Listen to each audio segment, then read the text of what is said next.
Bismillahirrahmanirrahim. Assalamualaikum warahmatullahi wabarakatuh. Selamat berjumpa lagi dengan saya di video pembelajaran kimia. Di video kali ini kita akan membahas materi mengenai senyawa benzena dan turunannya. Ya, ini adalah materi kelas 12 semester genap. Ya, langsung saja kita bahas materi benzena.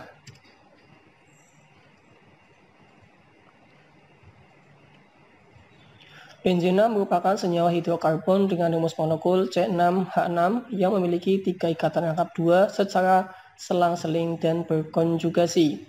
Senyawa benzena ini dikenal sebagai senyawa aromatik karena memang mempunyai aroma yang khas. Rumus untuk benzena ada banyak, tetapi yang paling sering dikenal adalah struktur Kekulé ya. Nah, ini merupakan struktur Kekulé dari senyawa benzen ya. Di sini ada 6C dan 6H, C6H6, di mana di dalam molekul tersebut terdapat ikatan rangkap yang berselang-seling ya. Kita lihat bahwa ikatan rangkap di sini selang-seling, ikatan rangkap tunggal, rangkap tunggal, rangkap tunggal.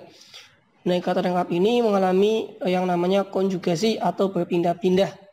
Ya, ikatan rangkap ini selalu berpindah-pindah atau selalu berkonjugasi sehingga tidak bisa dipastikan di mana letaknya. Nah, karena ikatan rangkap itu tidak bisa dipastikan di mana letak akhirnya karena selalu berkonjugasi, maka ikatan rangkap itu digambarkan sebagai cincin.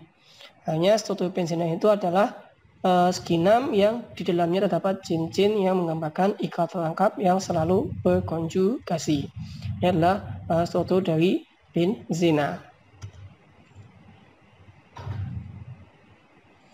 Untuk sifat-sifat benzena secara umum, yang pertama dia memiliki aroma yang khas ya, kemudian bersifat toksik atau karsinogenik, maka benzen ini merupakan senyawa yang cukup berbahaya, sehingga ketika ada senyawa benzen diusahakan untuk tidak menghirup aroma secara langsung walaupun aromanya khas atau sedap ya. Sedap di sini yang dibuat adalah khas begitu untuk setiap senyawanya. Kemudian merupakan senyawa nonpolar, mudah menguap, bersifat jenuh walau memiliki ikatan rangkap ya. Jadi seperti yang kita tahu di kelas 11 bahwa senyawa hidrokarbon yang bersifat jenuh itu umumnya adalah turunan dari alkana, artinya semua ikatan tunggal. Tetapi untuk benzena, walaupun dia memiliki ikatan rangkap, dia tetap bersifat jenuh. Lebih mudah mengalami reaksi substitusi dibanding reaksi adisi ya, walaupun ada rangkap tetapi cenderung mengalami substitusi karena memang ikatan rangkap dalam benzena itu sangat kuat karena dia terkonjugasi. Dan yang terakhir adalah memiliki struktur yang struktur atau yang resonansi, di mana ikatannya, di mana ikatan rangkapnya selalu berpindah-pindah. Ya, ini terkonjugasi yang menyebabkan benzena lebih mudah mengalami reaksi substitusi dibanding reaksi adisi. Nah, kemudian kita akan membahas tata nama senyawa benzena dan turunannya. Yang pertama, kita akan membahas senyawa benzena dengan satu substituen. Satu substituen adalah satu gugus pengganti ya. Nah, kan benzena punya 6 atom H.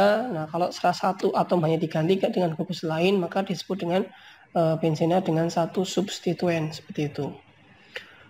Pada aturan penamaan IUPAC, cincin benzena dianggap sebagai rantai induk. Gugus yang terikat seperti gugus alkil, halogen, nitro, amino atau yang lainnya itu dinamai dalam bentuk awalan.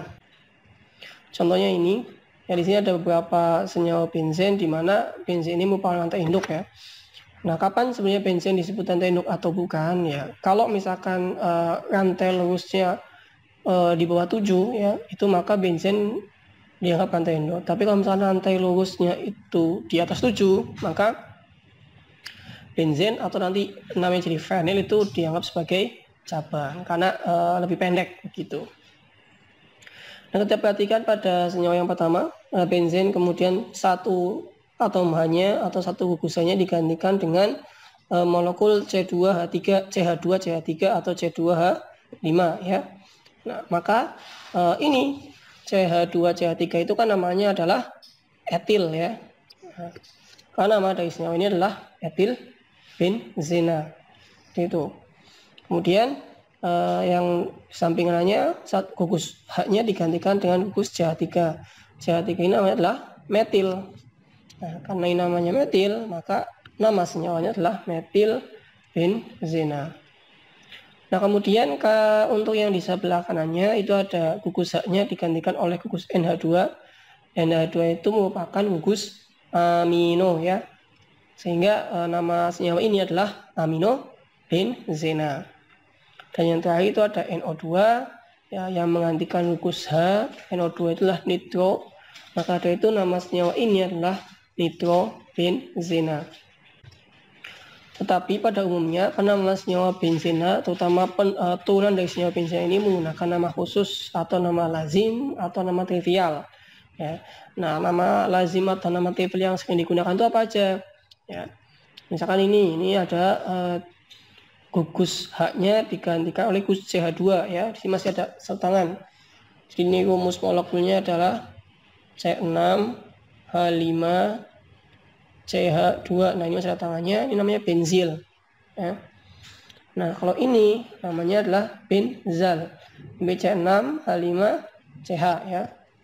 C6H5CH. Nah, ini tangannya 2 berarti ya. Ini adalah benzal. Kemudian ini adalah benzo. Ya, ini namanya adalah benzo. Dan ini namanya adalah fenil. Nah, kalau misalkan fenil ini biasanya ada pada senyawa yang benzenanya merupakan cabang bukan rantai induk ya. Ini namanya jadi fenil. Itu ketika rantai induknya itu mempunyai jumlah cell lebih dari 7 atau 7 ke atas, itu seperti itu.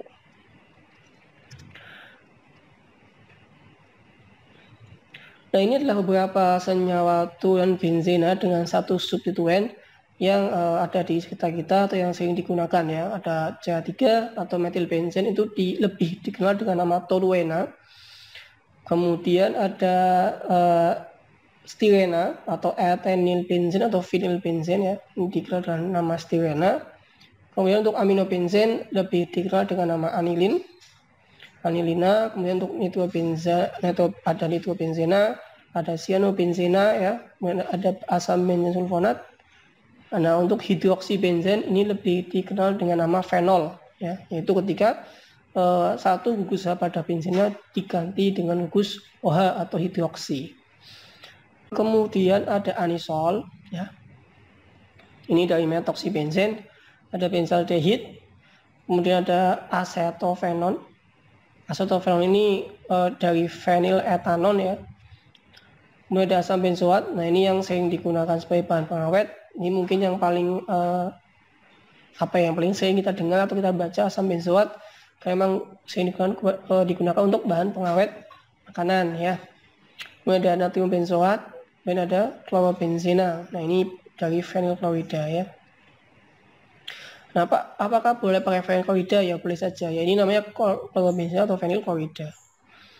Tapi memang kalau saya biasa menggunakan fenil itu ketika dia jadi cabang gitu, lebih enak saja gitu untuk membedakan kapan dia iupac atau kapan dia benzen, kapan dia fenil gitu. Itu yang saya gunakan.